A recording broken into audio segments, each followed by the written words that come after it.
थी, कुर्सी पे बैठे हुए थे, उन्होंने कहा था कि मुझे डर लगता है, मुझे खौफ आता है जिस तरह 71 के अंदर बांग्लादेश हमसे अलग हो गया, अभी बलूचिस्तान के अंदर भी तहरीकें चल रही हैं। क्या कहना चाहेंगे, क्या हो रहा है? ये तो गवर्नमेंट जो करती है वो उनका ही काम है, हमें तो बस सहूलतें कोई नहीं है। हम तो पाकिस्तान में तो रह रहे हैं, लाहौर के अंदर रह रहे हैं, हमारी रिहाइश गुलशन आवी में है। कहने का मकसद ये है कि जो वो ऊपर जो हो रहा है वो हमें नहीं इल्म कि सियासत क्या चल रही है, इनकी क्या नहीं चल रही।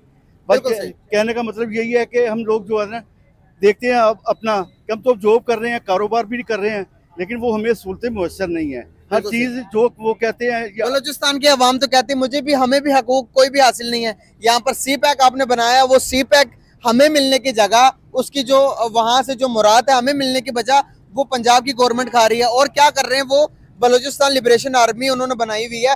सर यहाँ से जो भी पंजाबी जाता है उसको बसों के अंदर ID कार्ड देख देख के बाहर निकाल कर बलूचिस्तान के अंदर से उनको मारा जा रहा है। 22 लोगों को मारा गया बस से निकाल कर। भाई मेरे सी पैक। नमस्कार दोस्तों, जय हिंद। स्वागत है आपका और एक रिएक्शन वीडियो में। आज का जो वीडियो है डेली स्वैग का वीडियो है।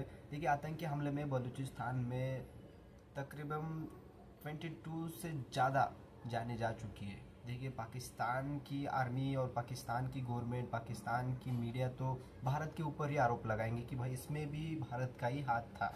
ये तो बस पाकिस्तान की गवर्नमेंट बस उनकी पब्लिक के लिए चूरन लगा देती है भारत का नाम डाल के, क्योंकि उनकी पब्लिक ना भड़के उनके ऊपर, इसलिए भारत का ही नाम ले लेते हैं। लेकिन उनको भारी पड़ रहा है, जो आतंकवादी उन्होंने बनाया, पाला पोसा, उनको ट्रेनिंग किया है, वही लोग आज उनकी ही ले रहे हैं।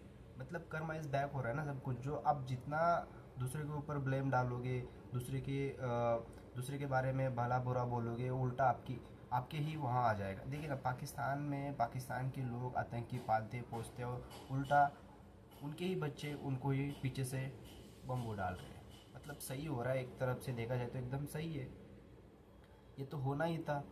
तो चलिए वीडियो कंटिन्यू करते हैं। पाकिस्तान की पब्लिक का इसके ऊपर क्या रिएक्शन है देखते हैं, कंटिन्यू करते हैं। मैं मिलता वीडियो के में। हम क्या करें इधर, हम तो कुछ नहीं कर सकते। पंजाब तो उनको पाल रहा है, बलूचिस्तान को भी पाल रहा है, सूबा सरहद को भी पाल रहा है, सिंध को भी पाल रहा है। ये तो हमारा कमाऊ मतलब पंजाब है, जो उनको दे रहे हैं, हम कमा कमा के दे रहे हैं। अगर इधर कोई काम होता है तो कहने का मतलब ये है कि सर पंजाब पाल रहा है, ये नहीं है कि वो आकर पंजाब में काम नहीं करते। लेकिन आपको एक बात बताना चाहूंगा, जो गैस जो हम इस्तेमाल कर रहे हैं हमारे घरों में, जो पंजाब के अंदर गैस आ रही है सर, वो बलूचिस्तान की है। लेकिन वहां पर उन लोगों को राइट्स नहीं मिल रहे, और महरून बलोच ने बाहर निकल कर एहतजाज किया कि भाई हमारे लोग यहाँ से गायब हो रहे हैं, हमें यहाँ से हमें मुराद नहीं मिल रहे। सर आप कहीं ना कहीं तो वो भी तो राइट में अपनी जगह पर। भाई मेरे देखो, गैस तो हमें मिल रही है। गैस पहले क्या था रेट, अब क्या रेट? सर रेट चाहे जो मर्जी हो, हम कितने टैक्स सर पे कर रहे हैं? उनको भी तो कोई फायदा होना चाहिए ना, उनके वहाँ मुल्क से निकल रहे हैं, उनकी जगह से निकल रहे हैं। उनका सूबा है, जो उनका है वो उनको, हमें तो हम इधर तो हमने हमारी जो पंजाब की गवर्नमेंट है वो तो हमें सहूलतें दे रही हैं, लेकिन इतनी भी नहीं दे रही। लेकिन हम पे तो बोझ डाला हुआ है ना उन्होंने। अगर वो हम पे बोझ डाला वो तो वो उनका वो बोझ उठाए, हम क्यों उठाएं उनका? कहने का मतलब हम तो मिलजुल के रह रहे हैं, अमन से रह रहे हैं, सुकून से रह रहे हैं, अफरा तफरी में हम लोग इधर नहीं रह रहे। तो हम क्या करें इधर? हम सुनते हैं, आप हमसे पूछ रहे हैं, लेकिन देखो हमें तो अल्लाह का शुक्र है कि इधर हमें सहूलतें तो है। पंजाब में हमें हर चीज मिलती है, खाने के लिए सस्ती रोटी भी मिलती है। सर वो तो यही तो बात कर रहे हैं बलोची के, भाई पंजाब में सारी सहूलतें हैं। वो पाकिस्तान को पाकिस्तानी पंजाबिस्तान बोलते हैं, वो कहते हैं सारी सहूलतें पंजाब के अंदर है, हमें तो कोई। वो जो मर्जी बोले हैं, लेकिन कहने का मतलब ये वो जो मर्जी कहते रहे, लेकिन हम तो वो हमारे भाई हैं, वो आते इधर काम करने के लिए आते हैं। हम भी काम कर रहे हैं, हम उधर जाते हैं, हम हर सूबे में जाते हैं, सारे सूबों में हम होके आते हैं, लेकिन वो हमें वो रिस्पेक्ट नहीं देती जितनी हम देते हैं उनको। आपकी क्या राय है इस बारे में? क्या बलोचियों को उनका हकूक मिल रहे हैं? पाकिस्तान की गवर्नमेंट क्या उनको उनके हकूक दे रही है? देखिए, जो बलूचिस्तान की जो हकूक है, जिसका जो हक है उसे मिलना चाहिए। जो पंजाब का हक है वो पंजाब को मिलना चाहिए। जो बलूचिस्तान का, सिंध का, किसी भी सूबे, किसी का शहर है, किसी का हक किसी को ना दिया जाए। बिल्कुल सही। जो जितनी मेहनत करो उसको उतना फल मिलना चाहिए। अब जैसे सहूलियात यहाँ बहुत ज्यादा पंजाब में, ये बात वाकई है, लेकिन यहाँ देखिए आबादी भी तो बहुत ज्यादा है ना। पाकिस्तान का सबसे बड़ा सूबा है आबादी के लिहाज से। बलूचिस्तान रकबे के लिहाज से पाकिस्तान का सबसे बड़ा सूबा रकबे के लिहाज से, जी बिल्कुल ऐसे। लेकिन देखें आबादी के लिहाज से सहूलियात है ना, वहाँ जितनी आबादी है उधर की गवर्नमेंट को उनका ही ख्याल करना चाहिए ना, कि उधर की गवर्नमेंट जो उनको सहूलियात दे। अगर वो सहूलियात उनको नहीं देते तो फिर वहाँ के अवाम उनको क्यों मुंतखब करते हैं हर साल? अगर वो सहूलियात नहीं देते तो ना मुंतखब करें उनको, किसी और को मौका दें। बिल्कुल सही। अभी वहाँ पर बंदरगाह आपने देखा होगा, पोर्ट कासिम भी है, वहाँ पर गवादर भी है। गवादर का काम चाइनीज को वहाँ पर रोज मारा जा रहा है। और आप देखेंगे हमारे जो यहाँ से पंजाबी लोग जाते हैं उनको निकाल कर ID कार्ड देकर गोलियां मार दी जाती हैं। कैसे देखते हैं आपके बलूचिस्तान को? उनके हकूक नहीं मिल रहे। महरन बलोच जो कह रही है कि हमारे घरों से लोगों को अगवा किया जाता है, तो ये क्या सीन है, इसके बारे में आप क्या कहना चाहेंगे? क्या आप देखते हैं कि बलूचिस्तान को अलहदा होते हुए, जिस तरह इमरान खान साहब ने पेशन गोई की थी कि भाई मुझे बलूचिस्तान के अंदर से वो तहरीकें उठते नजर आ रही हैं और अलहदगी की एक बू आ रही है, क्या कहेंगे इस बारे में? ये देखिए, जब हमारे घर से अंदर के जो हमारे घर के अफराद अगर वो गवाह होंगे तो हम क्या करेंगे? हम गवर्नमेंट से मुतालबा करेंगे, एहतजाज करेंगे। अगर गवर्नमेंट हमारे मुतालबात पूरा नहीं करते तो फिर हम क्या करेंगे? तो खामोश तो नहीं बैठेंगे ना। हमें वो बलोची तो नजर आते हैं कि वो एहतजाज करें, वो वाकई उन्होंने आज जो भी वाकया हुआ है, जितने भी लोग कत्ल हुए, वो वाकई बहुत काबिल अफसोस बात है। लेकिन देखें, उन्होंने ऐसा क्यों किया? क्यों किया? बहुत ये बड़ा वजह सवाल क्या है? बहुत बड़ा सवाल है। उन्होंने कोई खुशी से तो नहीं किया ना। सही बात है। अब उनके खुद घर के अफराद जो गायब हैं, गवाह हैं, कहीं भी जिंदा है या जैसे भी, हमें नहीं पता है, लेकिन वो भी तो फिर ऐसे एक्शन लेंगे ना गवर्नमेंट की अपनी तरफ तवज्जो दिलाने के लिए। तो गवर्नमेंट को चाहिए कि जिसका जो हक है उसको देना चाहिए। और बलूचिस्तान को भी ये बात वाकई काबिल जिक्र है, बलूचिस्तान को वाकई हमने काफी पीछे छोड़ दिए हैं। बिल्कुल सहूलियात हम वहाँ से लेते हैं, गैस के ज़खायर हम वहाँ से लेते हैं, तेल भी वहाँ से नहीं है, चलो लेकिन है तो ना, हम नहीं लेते तो एक अलग बात है, लेकिन तेल भी वहाँ है, गवादर हमने वहाँ बनाया हुआ है, लेकिन हम उतनी सहूलियत उनको नहीं देते जितना सोने की चिड़िया कहा जाता है बलूचिस्तान को। दुनिया के हर किस्म के वहाँ पर जो कुदरती जखायर हैं, सारे के सारे चाइना फायदा उठा रहा है, लेकिन वो कह रहा है कि भाई हमें कोई फायदा नहीं दे रहे, आप हम यहाँ के मुकामी लोग हैं बलूचिस्तान के और हमें फायदा नहीं, चाइना को फायदा दे रहे हो, तो भाई वो तो तंग आ ही जाएंगे इस बात से। जी बिल्कुल, ऐसे आपने बहुत ही अच्छी बात की। अब देखिए, पंजाब के अंदर जो सहूलियात है, अब यहाँ से ज़खायर निकाल के कोई बाहर ले जाए और हम ऐसे खाली हाथ बैठे रहे तो हम क्या करेंगे?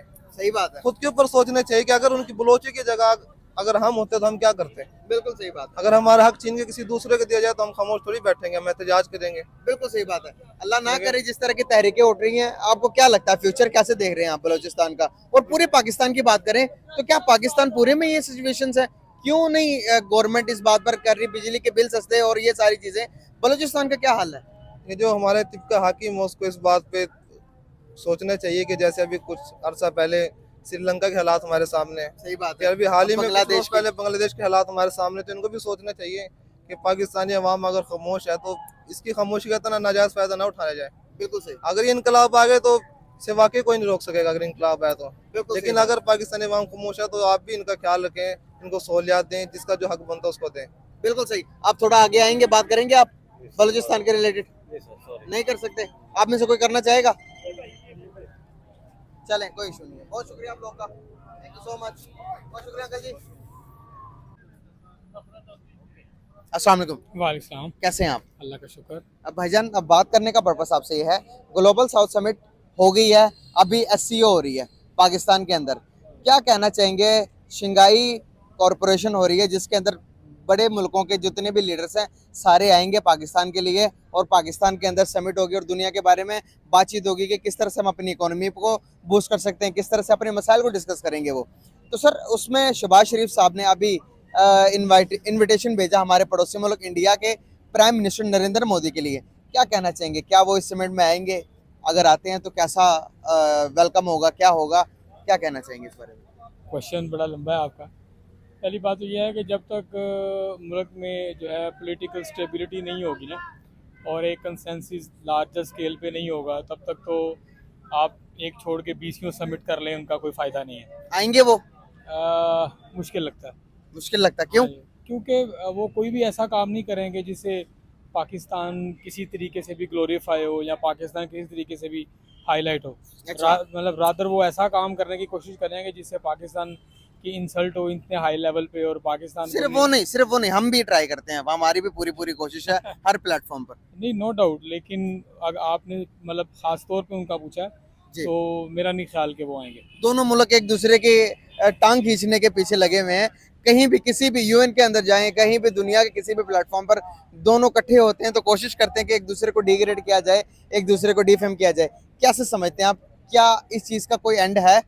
क्या यही चीज़ इसी तरह कंटिन्यूसली रहेगी? तो नुकसान में कौन है आज अगर हम ग्लोबली अगर देखें, एक नज़र घुमाएं, नज़र दौड़ाएं पास को भी, तो नुकसान में कौन है आज? नहीं, नुकसान में डेफिनेटली हम हैं। हम क्यों पीछे रह के देखें ना, वो चाहे वहाँ गुर्बत है, सब कुछ है, लेकिन वो हमसे बहुत आगे हैं। और मुझे नरेंद्र मोदी का एक एड्रेस याद है अभी भी, ये रिसेंटली उन्होंने कहा कि पाकिस्तान को छोड़ दो, वो अपनी मौत खुद ही मर वो जाएगा। तो मर जाएगा। आप आगे बढ़ें, मेहनत करें, आईटी में आगे बढ़ें, इंफॉर्मेशन टेक्नोलॉजी में आगे बढ़ें, मैस कम्युनिकेशन में आगे बढ़ें, और दे आर दे आर मतलब ग्रूमिंग एक्चुअली, और हम पीछे इसलिए रह गए क्योंकि हमारी सारी पावर ही लोगों को इंसल्ट करने और उनको पीछे लगाने, और हमने अपने ऊपर काम नहीं किया, लोगों पे काम ज़्यादा बदला लेने की सोच से मुल्क बनाया हमने। किया। नहीं, मुल्क बनना तो खैर वो एक अलग बहस है, बनना चाहिए था या नहीं, मैं इस हक में हूँ कि बनना चाहिए था, क्योंकि वहाँ मुस्लिम्स के जो हालात हैं वो भी हमारे सामने हैं, लेकिन हम उसको उस तरीके से चला नहीं सके। कुछ ऐसी बेड़ियाँ पाकिस्तान के पाँव में मतलब आ गई जो पाकिस्तान को आगे नहीं जाने दिया, जिन्होंने ब्यूरोक्रेसी थी। पहले आप देखें जो सारे प्राइम मिनिस्टर हैं उनमें से अक्सर थे वो मतलब ब्यूरोक्रेट थे। द फर्स्ट जो इलेक्टेड वज़ीर आज़म था दैट वाज इन 1970, मुल्क बनने के 23 साल बाद पहला इलेक्टेड वज़ीर आज़म पाकिस्तान को मिला। तो ये चीज़ें हैं जो ब्यूरोक्रेसी और जो है मिलिट्री इस्टेब्लिशमेंट, इन्होंने मिलकर जो कुछ किया उसका समर हमारी नस्लें और हम काट रहे हैं। कैसे देखते हैं अगर वो आ जाते हैं, फॉर एग्जांपल कि अज्यूम कर लेते हैं हम, वो आ जाते हैं, क्या बेनिफिट्स होंगे, ग्लोबल दुनिया किस नज़र से देखेगी हमें? नहीं, डेफिनेटली मतलब it is a good gesture towards peace. Peace की तरफ एक अच्छा गेस्चर है, और ये खित्ते के लिए भी बेहतर है और खित्ते की आवाम के लिए भी बेहतर है जो बेचारे पिस रहे हैं, बहुत इंडियन पाकिस्तान। पाकिस्तानियों के लिए क्या बेनिफिट्स होगा, पूरे पाकिस्तान के लिए क्या बेनिफिट हो सकता है? देखिए, बेनिफिट यही हो सकता है ना कि एक इतना बड़ा मुखालफ का वज़ीर आज़म चल के आपके घर आ गया है, इसका मतलब है कि हालात जो पाकिस्तान हैं, एक पुरअमन कंट्री है, पुरअमन कंट्री है, हालात बेहतरीन ट्रेड की खुल तरफ हैं, जाएंगे। ट्रेड्स खुल सकते हैं, लेकिन आई डोंट थिंक सो कि ही विल डू दिस। नहीं होगा, बिल्कुल नहीं होगा। मुझे मुश्किल लगता है। सर एक एससीओ के समिट लास्ट टाइम इंडिया ने होस्ट किया, तब भी तो हम गए तो थे, हमारा फॉरेन मिनिस्टर गए तो थे। देखिए, बिलावल साहब। हम तो चले जाते हैं ना। देखें, आपके सामने वाजिया मिसाल है कि आपके पास एक वो शायद तो अब मुझे याद नहीं है कौन सी चीज़ मतलब था, क्रिकेट का इवेंट था और इंडिया ने रिफ्यूज़ किया आपके पास आने से, तो उनका हालांकि कुछ भी नहीं है। बाकी दुनिया की मतलब टीमें आई हैं तो वो भी आ सकते थे। सर 14 में आए तो थे नरेंद्र मोदी नवाज शरीफ के बेटे की शादी में। हाँ, वो एक पर्सनल, आपको पता है अब जो है नवाज शरीफ साहब के पर्सनल रिलेशन है इंडियन के साथ और इंडियन ट्रेडर के साथ, जो इंडियन बिजनेसमैन हैं उनके साथ, होने नहीं चाहिए, पर्सनल लेवल पे नहीं होने चाहिए। नहीं होने चाहिए। आपको सोचना चाहिए नेशन का, आप जो है नेशनल लेवल के आदमी हैं, आपको एक मतलब गली में नहीं रहते, आप 3 बार वजीर आजम हैं। अगर पर्सनल रिलेशन रख के भी अगर कोई बेहतरी होती है, दो मुल्कों के दरमियान में बेहतरी ला सकता हूँ, तो पर्सनल रिलेशन बुरे तो नहीं है। जो पर्सनल रिलेशंस को यूज़ करना मुल्क के लिए बहुत अच्छी बात है, लेकिन ऐसा हुआ नहीं ना अनफॉर्चुनेटली। सर ट्राई तो की है हमने, उन्होंने नरेंद्र मोदी ने, इंडिया ने 2-3 दफ़ा ट्राई किया और हमने तो ट्राई, अगर हमारी तरफ से एक दफ़ा भी होता तो आपको नहीं लगता कि मसाइल सोल्व हुए होते? आप देखें कि एक तरफ तो आपने मिसाल दी ना नवाज शरीफ साहब को कि उन्होंने, इससे पहले की भी मिसालें भी दे सकता हूँ मैं नहीं आपको। नहीं एग्जैक्टली आप दे सकते होंगे, लेकिन हमारे पास भी मिसाल है ना जहाँ उन्होंने मतलब पुल डाउन करने की कोशिश की पाकिस्तान नेशन को, जहाँ पर उन्होंने कहा जी कि जो मुंबई हमले थे उसमें पाकिस्तान की मिलिट्री जो है इस्टेब्लिशमेंट सर इंटरनेशनल कोर्ट में उन्होंने हमें चैलेंज किया और उसमें से हमारे सबूत भी निकले। सर मैं अर्ज कर रहा हूँ बहुत, अब देखें मेरी बात सुने, जी। अब आपको पता होगा रिसेंटली वो एक मतलब केस चल रहा है जिसमें कि वो MBS है, उसके ऊपर एक एलिगेशन है कि उसने एक टर्किश को मतलब मरवाया, भले मरवाया भी हो, वो मतलब मानेगा थोड़ी जाके कि मैंने मरवाया। बहुत सी एजेंसीज बहुत सा काम करती हैं, लेकिन हर चीज़ मानने के लिए नहीं होती, आपको बहुत सी चीज़ें डिप्लोमेटिकली डील करना होती है। बिल्कुल सही, इंटरनेशनली साबित हो गया। चलें इस टॉपिक को रहने देते हैं, जो मेन टॉपिक है उसी पर रहते हैं। सर उन्होंने तो काफ़ी दफ़ा ट्राई किया, आपने देखा कि इंदिरा गांधी के टाइम के अंदर वो आए थे जो कि 71 में आए थे, उनका नाम क्या, जो कि पाकिस्तान विजिट किया था जो प्राइम मिनिस्टर ने, वाजपेयी साहब आए थे 98 की बात है। 98, उससे पहले भी आए थे वो डिफरेंट अप्रोच के लोग हैं ना। देखें, आप जहाँ तक जो है मतलब आप नरेंद्र मोदी की स्पेसिफिकली बात कर रहे हैं, वो एक मतलब हिंदू जो है एक्सट्रीमिज्म माइंड का आदमी है, और वो वाजपेयी साहब तो एक शायर भी थे, वो एक लिटरेरी आदमी थे, वो तो नज़में लिखते थे, गज़लें लिखते थे, तो उनकी बात हो सकती है कि उनके माइंड में हो। और पीस, देखें मैं भी पीस के हक में हूँ, मैं भी I also wanted to go to India to मतलब विजिट, वहाँ देखना चाहता हूँ कि जो मुगल्स ने किया और जो हमारी एक लेगेसी है मतलब मुस्लिम रूलर्स की और इस्लाम की, सारी वहाँ पे सारी चीज़ें हैं, मुस्लिम की चीज़ें हैं, वो हमारी चीज़ें ही हैं। और फिर भी सर दिल जो में हिंदुओं की चीजें वो भी हमारी नहीं है। अगर हिंदू भी देखें तो क्यों नहीं, थोड़े से पीछे चले जाएं तो हमारे आबाओ अजदाद जो थे उनके रूट सारे तो हमारे हिंदू से मिलते हैं। मैं यही तो कह रहा हूँ कि वो भी मेरी हैं, वो भी हमारी हैं। जो देखें कल्चर मतलब रिलीजन के अंदर कोई बाउंड्री नहीं है कि आपका कोई कल्चर नहीं है। Exactly. आप देखें ना, नबी पाक सल्लल्लाहु अलैहि वसल्लम के दौर में भी बहुत सी चीज़ें ऐसी आपने लागू रहने दी जो इस्लाम का हिस्सा तो नहीं थी, लेकिन वो वहाँ का कल्चर था। मैं आपको BCO मसाले दे सकता हूँ, लेकिन उनको रहने दिया कि ठीक है ये एंटी इस्लाम नहीं है, इस्लाम से इसके के मतलब ख़िलाफ़ नहीं है, तो अगर ये कल्चर का पार्ट है let it grow, let it मतलब allow the people to practise this, वो एक अलग बात है। यही बात मैं कहना चाह रहा हूँ कि I also in the favour of a good relation between India. ऐसा नहीं है कि मैं चाहता हूँ कि हमेशा मारदार हो, लेकिन ये मोहब्बत, इक्वालिटी, सेल्फ रिस्पेक्ट इन सब के दरमियान होनी चाहिए। इनको दूरियां किस कंप्रोमाइज़ वजह से? जी लास्ट क्वेश्चन, दूरियां किस, कौन जिम्मेदार है दूरियों की? देखिए ये इसमें मल्टीपल लोग इन्वॉल्व हैं, मे बी आप मिलिट्री इस्टेब्लिशमेंट, उनके अपने फ़वाइद हैं, नुकसानात हैं, ब्यूरोक्रेसी और सब कुछ, सब चीज़ें हैं। मतलब इन होल आप कहूँ तो ये कुछ पॉलिटिकल जो है ना सिनेरियो है, जिसकी वजह से आवाम शायद फिर भी मोहब्बत चाहती है, प्यार चाहती है। बहुत शुक्रिया सर। कि दोस्तों वीडियो को यहीं पे स्टॉप करते हैं। आपको क्या लगता है इस टॉपिक के ऊपर, आपने ओपिनियन जरूर रखिए, अपनी राय जरूर रखिए, आपको क्या लगता है। साथ में चैनल को सब्सक्राइब कीजिए, वीडियो को लाइक शेयर बहुत सारा प्यार दीजिए, वीडियो को साथ में चैनल को बहुत सारा प्यार दीजिए, इसे सपोर्ट करते रहिए। मैं मिलता हूँ नेक्स्ट वीडियो में, तब तक के लिए जय हिंद।